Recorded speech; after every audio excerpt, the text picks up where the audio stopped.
Welcome to the channel. Hit subscribe and dive into stories that'll stay with you long after the video ends. Let's begin. Rain hammered the glass that night, sharp and cold like the world itself was warning him. Ethan stood in the grand foyer, his fists trembling, the echo of his father's voice still burning in his ears. "You will not see her again. Do you understand me?" The words hung in the air, thick and final, slicing through the silence of the vast house. His father, Alexander Voss, stood before the marble staircase, his tailored suit untouched by the storm outside. His eyes, steel gray and unblinking, pinned his son in place. "Dad," Ethan tried, but his voice cracked under the weight of it all. Alexander raised a hand, sharp and commanding. "She's not for you. End it now." Thunder rolled outside, low and endless. For a moment, Ethan thought he might laugh, because how absurd was it that the richest man in Ashbourne could look so small when fear crept into his face. Fear of a girl he barely knew. Why? Ethan's voice steadied. "What are you not telling me?" Alexander's expression flickered only for a heartbeat. Then it was gone, hidden beneath years of control you don't need to know. "It's for your own good." He turned, the conversation dismissed, walking away with that familiar air of quiet authority. But Ethan wasn't a boy anymore. He wouldn't let silence bury the truth. He stood there long after his father's footsteps faded, staring at the reflection of lightning over the marble floor. Thinking of her, Lila, her name felt like a breath of warmth in a frozen house. She was nothing like the people in his world. She laughed too loud, said exactly what she thought, and painted sunsets on walls that were meant to stay white.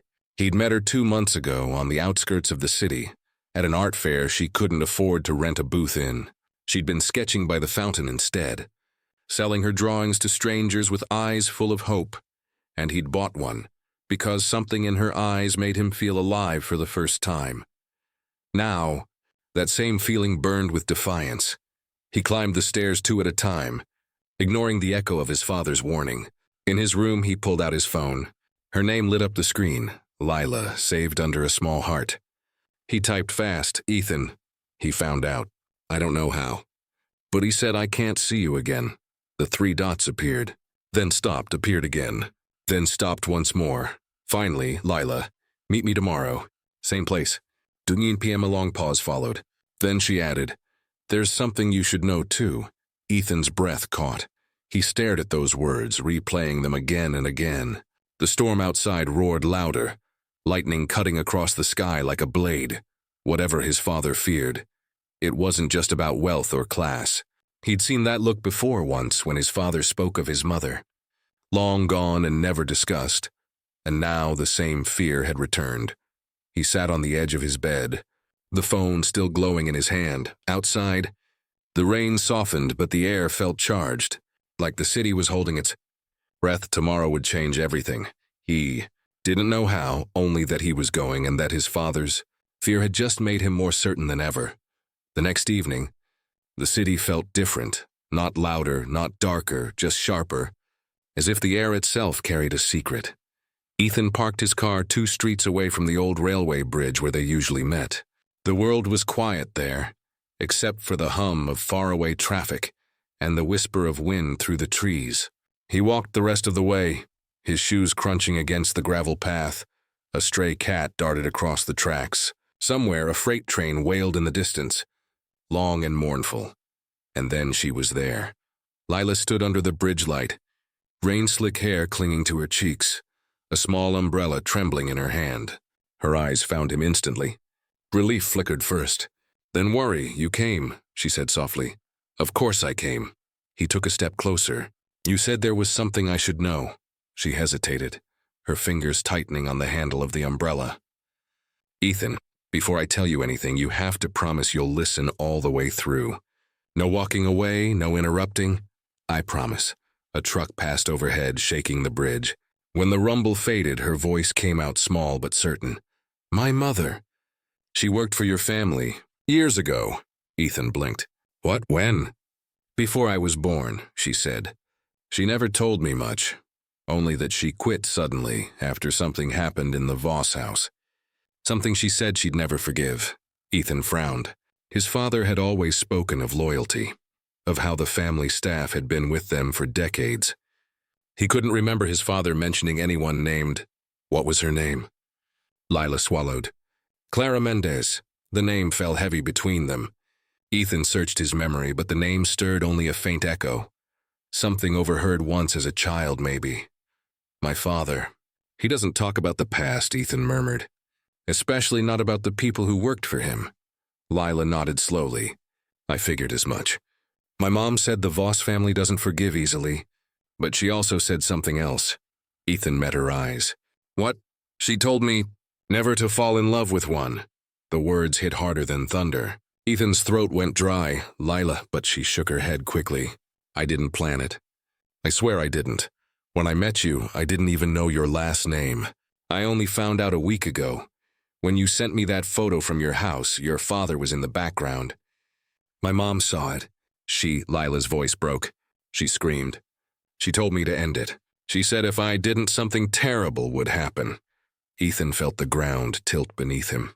Two parents, both terrified of the same thing, and neither willing to explain why. He reached for her hand, but she pulled back.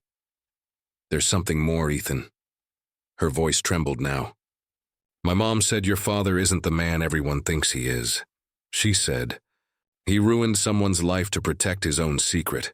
A gust of wind swept through, scattering leaves and rain. Ethan took a slow breath, fighting the rising panic. Then we find out what it is, together. Lila looked at him, her eyes shining with fear and something else. Hope. Tomorrow, she said. Meet me at my place. I'll show you what she kept hidden all these years. Before he could answer, she leaned in, kissed him once. Brief, desperate, and was gone into the rain. Ethan stood there, heart pounding. The taste of her lips mixing with the cold air. He didn't see the figure watching from across the street. A tall man, coat collar raised, phone pressed to his ear. Sir, the man said quietly. He met her again. A pause, then Alexander Voss's voice, low, cold. Final. Bring him home. Now.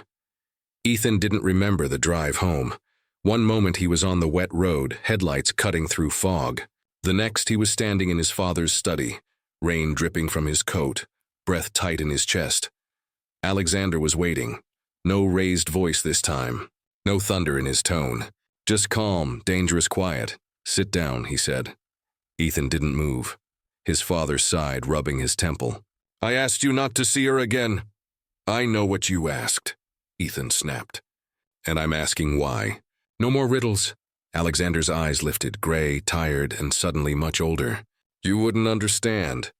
Then make me understand. Ethan's voice cracked, raw and angry.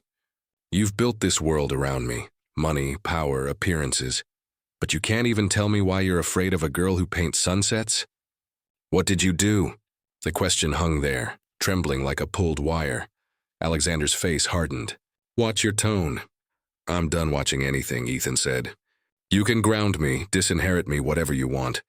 But I'm seeing her tomorrow. Something in Alexander broke. He slammed his hand down on the desk, the sound echoing through the room like a gunshot. You will not, he roared. You have no idea what you're walking into. Ethan flinched, but only for a second. Then tell me. His father's jaw clenched. He looked toward the window where rain streaked the glass, the city lights blurring into gold and gray. It's not my secret to tell, he murmured. Whose is it then? But Alexander said nothing. Instead, he walked to the cabinet in the corner and poured himself a drink, the ice clinking like brittle glass. If you love that girl, he said finally, you'll stay away from her. For her sake, Ethan stared. That doesn't make sense. It will, his father said, voice flat, when the past catches up. Ethan left before he could hear more. He slammed the door behind him and strode out into the cold night, fury pulsing through him like fire.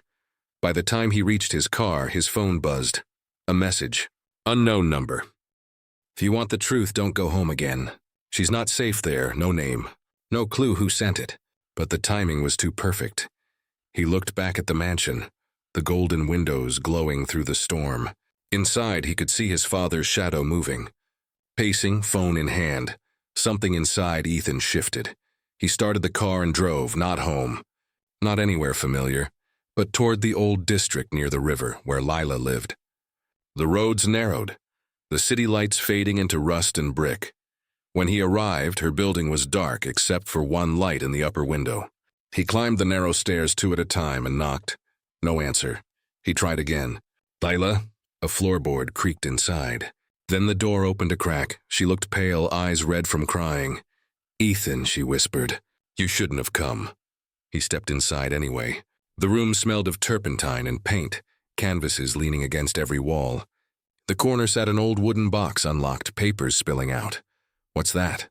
he asked. Lila hesitated. "It's what my mother kept hidden, letters, photos, some of them." "About your father." He reached for one, but she grabbed his wrist. "Wait, you need to see this first." She handed him a photograph, faded. Edges curled. It showed Alexander Voss, 20 years younger, standing beside a woman who looked just like Lila, not her mother. Her Ethan's breath caught. The same eyes, the same smile. "What is this?" he whispered. Lila's voice trembled. "That's my aunt. And she disappeared the year your mother died." The room went still.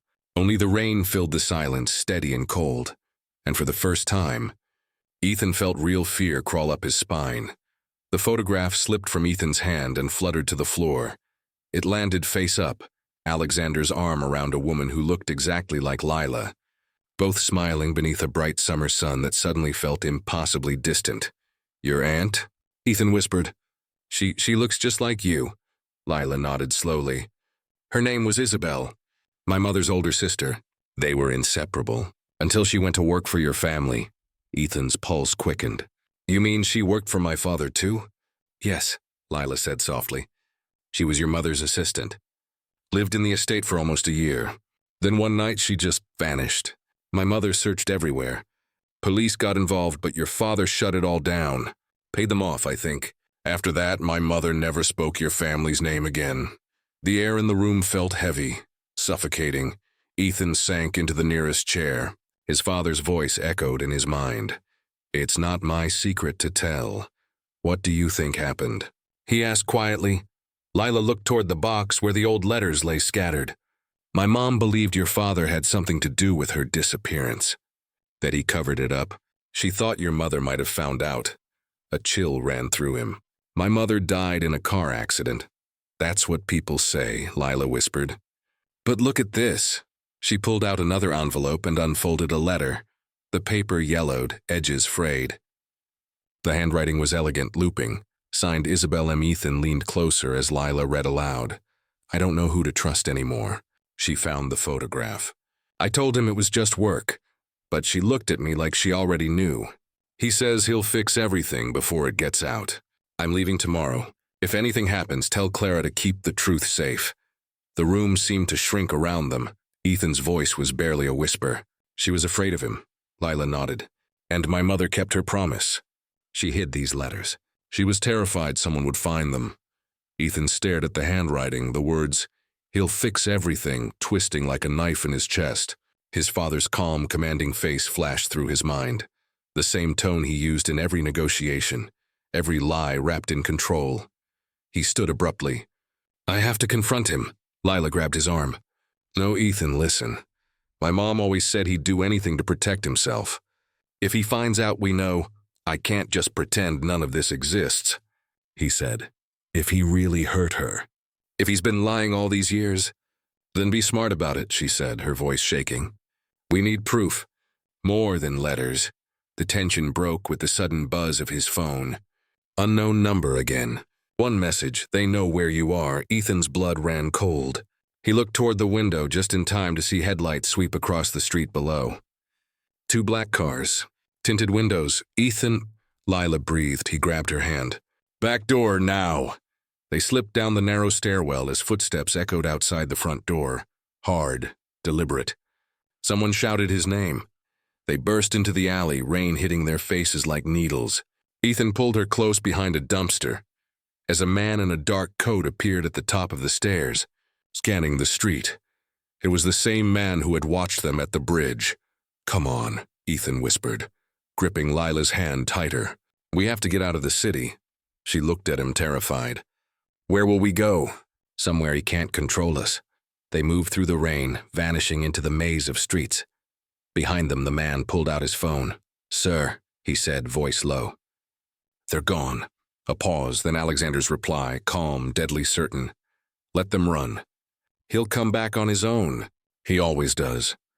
But as he hung up, his hand trembled slightly, because for the first time in 20 years, the past was moving toward him again, and this time, it wasn't going to stay buried. Dawn bled slowly into the skyline, gray and uncertain. Ethan and Lila had driven through the night, far beyond Ashbourne's glittering edges, to a place where the city's hum gave way to the sound of wind and crows.